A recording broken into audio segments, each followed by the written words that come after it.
নমস্কার বন্ধুরা, আমি আশা করি তোমরা সবাই ভালো আছো এবং সুস্থ আছো। আজকে ত্রিপুরা চ্যানেলের এই ভিডিওটিতে কিছু খুবই গুরুত্বপূর্ণ বিষয় নিয়ে তোমাদের সাথে কথাবার্তা বলবো। তোমাদের কিছু গুরুত্বপূর্ণ কোয়ারিজ ছিল যেগুলো নিয়ে কথাবার্তা বলতে চাই। আশা করি ভিডিওটি তোমাদের ভালো লাগবে। If you like the content of Tripura channel, definitely will share and subscribe to our channel. Now ভিডিওটিতে যাবার আগে যেটা আমি বলছি, this is the last and the final call for anyone who wants to prepare for combined mains, not only for combined 4 mains but the future combined mains. We have uploaded a batch in the Telegram channel যেখানে আমরা combined mains এর উপর both for the English paper and for the second paper, that is the general knowledge and the arithmetic part, আমরা পুরোপুরি ভাবে আমরা structurally পড়াবো with the word limits and everything.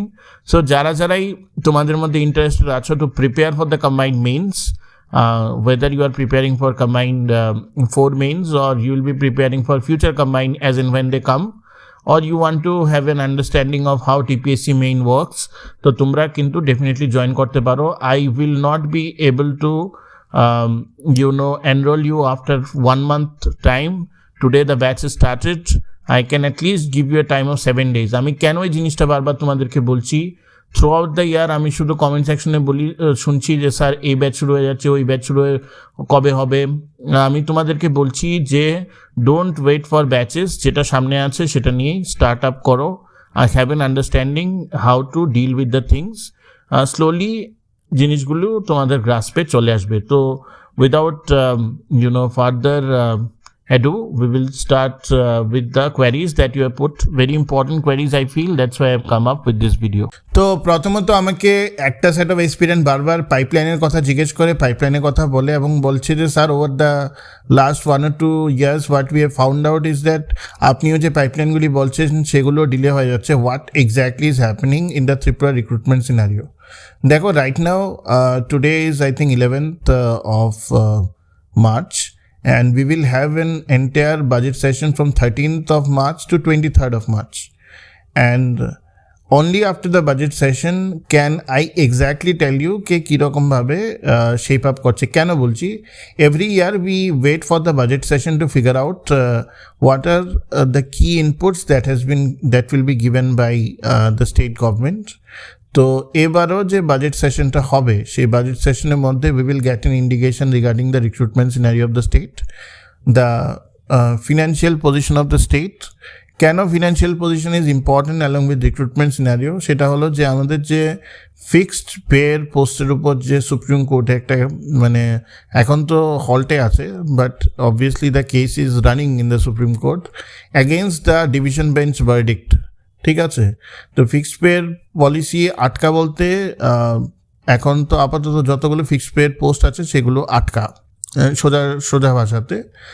কিন্তু এইবার আমরা বাজেটে অ্যাসেম্বলিতে we will get an hint যখন ডিসকাশন হবে whether the government is looking positively towards this fixed pay policy or not, whether the government is trying to figure out an alternate mechanism for the same or not. অনেকগুলো policy indication থাকে যেটা assembly এবং budget সেশনে হয়, তো সেই জিনিসগুলো আমরা জানতে পারবো। তো the pipeline is there. Okay, the pipeline is there. We are approaching the election season, so a lot of posts will come up definitely. তো এই একটা সিনারিওতে আমি তোমাদেরকে যেটা বলবো, যেটা আগেও বলেছি এখনও আবার কথাটা বলবো, ফরগেট দ্য পলিটিক্যাল ক্লাউড। তুমি যদি আজকে 2022-23 থেকে প্রিপারেশন করে আসছো, by this time you should be pro. তোমরা যারা পরে প্রিপারেশন করছো 2024-25 থেকে, তোমাদের এখন is the time for the next 6 months or so to grasp everything well.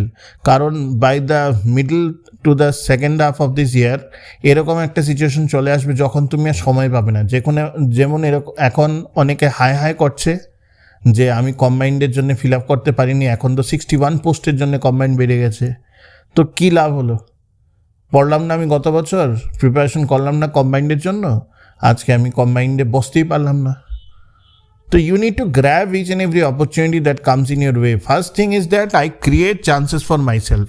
আমি এই জন্যই বলছি হোলিস্টিক প্রিপারেশন করতে হলে 2 বছর নিজেকে দিতে হবে, তার মধ্যে প্রত্যেকটা এক্সাম দিতে হবে যেগুলো তুমি দিতে পারো। If you are not eligible for SI, what will you do? But if you are eligible for an exam এবং তুমি যদি সেই এক্সামটা না দাও, তাহলে তো এটা তোমারই loss. Why don't you take it positively? তোমার যদি প্রিপারেশনও না থাকে তাহলে এমনও তো হতে পারে যে তুমি যে আজকে এই এক্সামটা বসে লেখলে অনেকগুলো আইডিয়া হয়ে গেল regarding the standard of the question, কীরকম বাইফার্কেশনে কোয়েশ্চেন আসে, কীরকম লেভেলের কোয়েশ্চেন আসে, প্রত্যেকটা জিনিসই ম্যাটার করে আজকের ডেটে। তো সেই জিনিসগুলো তোমাদের বোঝা উচিত। এবং পাইপলাইন করে দৌড়িয়ে লাভ নেই। ত্রিপুরা গভর্নমেন্টের ফেজ দু রকমের আসে। একটা ফেজ আসে যখন একসাথে 5টা পোস্ট বেরিয়ে যাবে, মানে 5টা রিক্রুটমেন্ট নোটিফিকেশন বেরিয়ে যাবে, তারপরে দেখবে যে 1 বছর কিছুই বেরোচ্ছে না। সো তোমার তো পড়াশোনার জন্যে সময় লাগবে। Most important question you should ask yourself কি কালকে যদি কোনো টিপিএসসি নোটিফিকেশন বেরোয়, are you prepared enough so that you will crack the exam? If your heart says no, it is time not to speculate much, just to prepare. Recruitment চলবেই, ওদের দিতেই হবে চাকরি, গভর্নমেন্ট ফোরামে ওদের চাকরি দিতেই হবে। That is how the process runs. ঠিক আছে, পলিটি রানস উইথ এমপ্লয়মেন্ট ছাড়া পলিটি চলে না। ঠিক আছে, তো এইসব না ভেবে প্রিপারেশন করো। Next and very important question, ইয়ে স্যার ফিক্সড পের আপডেট কি? I don't know the update. And frankly যখন সুপ্রিম কোর্টে চলে গেছে তো এটা তো জানা খুবই মুশকিল, what is the tangible update on the fixed pay thing. যখন জানতে পারবো তখন আমি বলবো। স্যার JRBT 2 এর উপর আপনি ব্যাচ করান না কেন? We will start off a batch, please wait till 1 or 2 months, please wait and then we will start off with the batch. Sir আপনার যে TCS এর ব্যাচ আছে সেই ব্যাচের মধ্যে মিডল থেকে ঢুকতে পারবো কিনা? দেখো বস, আমি যদি আজকে কোনো কোচিং সেন্টার হতাম আমি বলতাম তোমাকে হ্যাঁ তুমি ঢুকে যাও, but since I am not a coaching centre I will not advise you. Why? কারণ I don't want to fall in the ocean and suddenly তুমি প্যানিকে খেয়ে যাও। কারণ TCS TPS is a very hard game, বুঝতে পারছো তুমি কথাটা?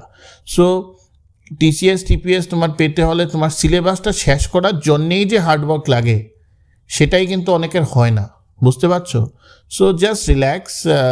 তুমি যখন নতুন কোনো TCS এর মেইনসের ব্যাচ শুরু করবে তখন আমি ডেফিনেটলি জানাবো। এবং আমি তোমাদেরকে বলছি আমি প্রিলিমসের ব্যাচ শুরু করি না, আমি মোস্টলি মেইনসের ব্যাচই পড়াই। প্রিলিমসের ব্যাচ একটা ইম্পেটাস, একটা আফটার ইফেক্টে চলছিল একটা ব্যাচ, এখন সেই ব্যাচটা ফর দ্য টাইমিং স্টপড আছে। আমরা মেইনসে ফোকাস করি কেন? যে এক্সামেরই TPSCর মেইনস আছে, কারণ প্রিলিমস ক্লিয়ার করে মেইনসের জন্য পড়াশোনা করার সময় থাকে না। সো তুমি যদি মেইনস পড়তে থাকো তোমার সাইড বাই সাইড প্রিলিমসের জন্য MCQ করাটাও ইজি হবে, তোমার প্রিপারেশনও ইজি হবে। কাজেই আজকে যে এক্সপিরিয়েন্টই তোমরা আজকে যে কোনো একটা TPSC এক্সামে বসছো যেটার মেইনস আছে, please focus on the mains right now. 6-7 মান্থসে মেইনস শেষ করো এবং সাইড বাই সাইড 1-2 ঘন্টা করে প্রিলিমসের জন্য MCQ সলভ করতে থাকো। Things will definitely 100% work out for you. Now there is a very personal question and a very personal query. একজন আমাকে জিজ্ঞেস করেছে, obviously I will not be able to take name, and the thing is that this girl is being forced by her parents to get married. She is 26 and she doesn't know what to do. She's been preparing for 2.5 years. 2-3টে ব্যাঙ্কিংয়ের exam মানে very close গিয়ে পাইনি। একটা TPSC exam তো merit লিস্টে পেয়েছে কিন্তু age ওয়াইজে পাইনি, মানে last merit list cut off হয়েছিল কিন্তু সিনিয়রিটি হিসাবে কাট অফটা চলে গেছে। তো এখন she is very down and out. What should she do? That is what she has asked us. So I request to all the parents to understand one thing. Marriage is a very beautiful thing. I am married too and I am having a very nice married life, very amicable married life I'd say, but there is always a certain age for it. ঠিক আছে? For example, I have reached a certain age যেখানে I thought that for me it is important to get married, to get settled. The same thing might not be suitable for everybody. Okay, এখন যদি বিয়ে করতে হয় তার মধ্যে অনেকগুলো dynamic আছে যেগুলো গার্জিয়ানরা বুঝে না, সেই জিনিসগুলো বুঝতে হবে। Just because a particular person is let's say someone is a TCS officer and you feel that this person is right for your daughter, that might not be so. কেন আমি কথাটা বলছি? A job designation can only give guarantee that a particular person is good academically, but whether he is a good person, really he is a down-to-earth person, or he is somebody who will take good care of your daughter, especially in an arranged marriage scenario, এটার কোনো guarantee নেই, ঠিক আছে?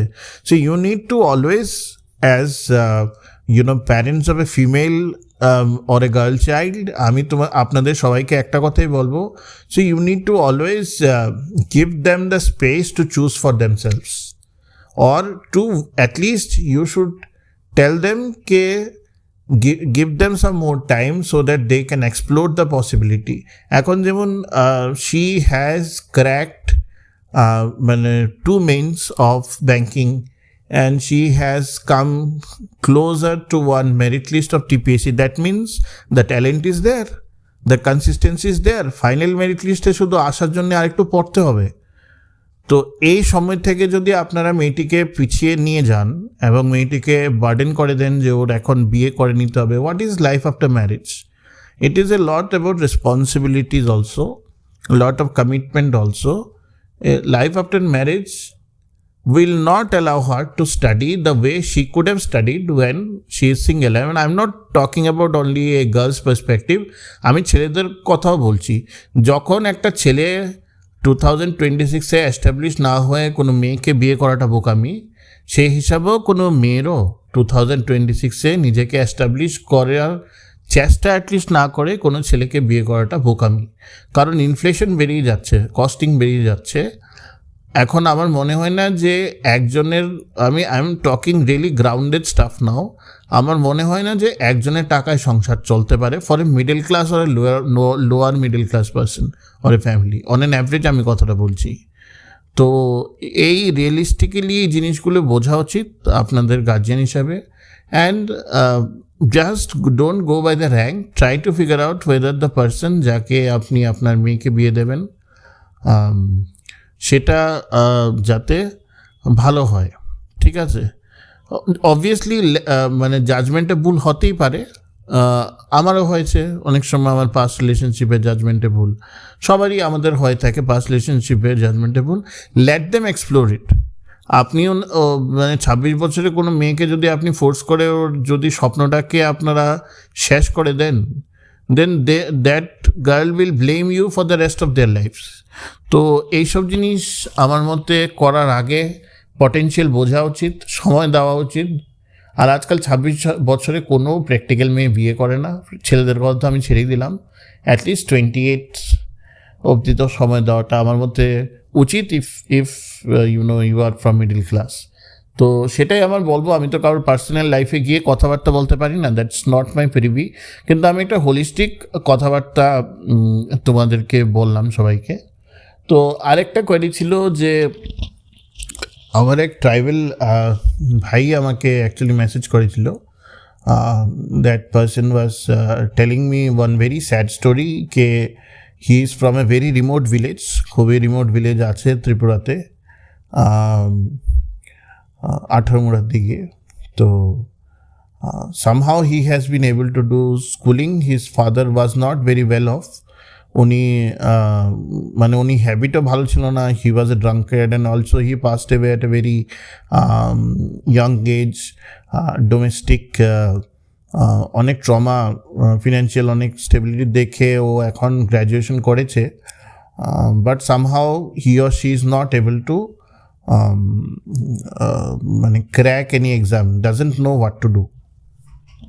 তো এখন এই সিচুয়েশনে কী করবে? দেখো, এটা কিন্তু খুবই tricky, and specially for all the tribes who are they are sitting in remote places, ওদেরকে মেইন স্ট্রিমে আনাটা খুব চ্যালেঞ্জিং। মেইন স্ট্রিমে এসে কম্পিটিশন করা তো পরের কথা, মেইন স্ট্রিমে আসাটাই খুব challenging.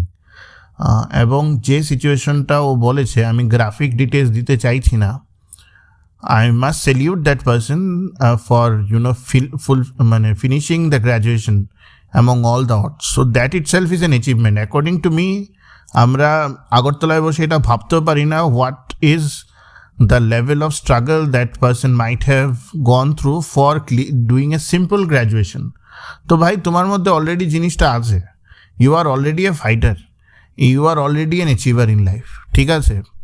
Achievement is not only a job, ঠিক আছে? Achievement is doing something against ods, যেটা মরালি এথিক্যালি কারেক্ট, নিজের পার্সোনালিটিকে না স্যাক্রিফাইস করে, নিজের পার্সোনালিটিকে না দাবিয়ে, ঠিক আছে না? তো নিজের কম্প্রোমাইজ না করে, নিজের সেলফ এস্টিমের কম্প্রোমাইজ না করে। So you have already done it. So আমি তোমাকে যে জিনিসটা বলবো যে since you have monetary issue, start on your own. I will definitely help you in whatsoever way I can. But the thing is that যে জিনিসটা আমি তোমাকে বলছি, যেটা তোমার গ্র্যাজুয়েশনের জন্য ইউনিভার্সাল ছিল, এখন ইউনিভার্সাল তোমাকে তো গ্র্যাজুয়েশনকে করিয়ে দেয়নি। তুমি পড়াশোনা করেছো, গ্র্যাজুয়েশনে ভালো মার্কস পেয়ে তুমি পাস করেছো, অনেক ইউআরের থেকে অনেক ভালো মার্কস পেয়ে তুমি পাস করেছো, you are a good student. তো সেই জিনিসটাই তোমার অ্যাপ্লাই করতে হবে। কীরকম চাকরি আছে, কীরকম বাজারে, কীরকম চাকরি ডিপিএসসির আছে, অল ইন্ডিয়াতে আছে, ইউ আর ইয়াং, তো তুমি সেগুলো নিয়ে sit for 1 month, go for YouTube, you have lot of knowledge, you will gain lot of knowledge. তুমি ডিফারেন্ট সোর্সেস এক্সপ্লোর করতে থাকো, from where you will be able to get the right kind of guidance, এবং research করো, shortlist করো, and then you try to prepare well, ঠিক আছে? আমার মনে হয় within a span of 1-2 years you will definitely call me and thank me for this advice, ঠিক আছে? কেন আমি বলছি, কারণ I have seen people from nowhere to go into places যেগুলো মানে আমরা ভাবতেও পারি না, ঠিক আছে? এবং এটা আমি আজকে দেখছি না, আমার অনেক বয়স হয়েছে, আজকের থেকে 20 বছর আগেও দেখেছি, ঠিক আছে? So we can do anything and everything if we have the courage to do it, ঠিক আছে? তো আশা করি ভিডিওটি ভালো লেগেছে। If you like the content of Tripura channel, please share and subscribe. All the best.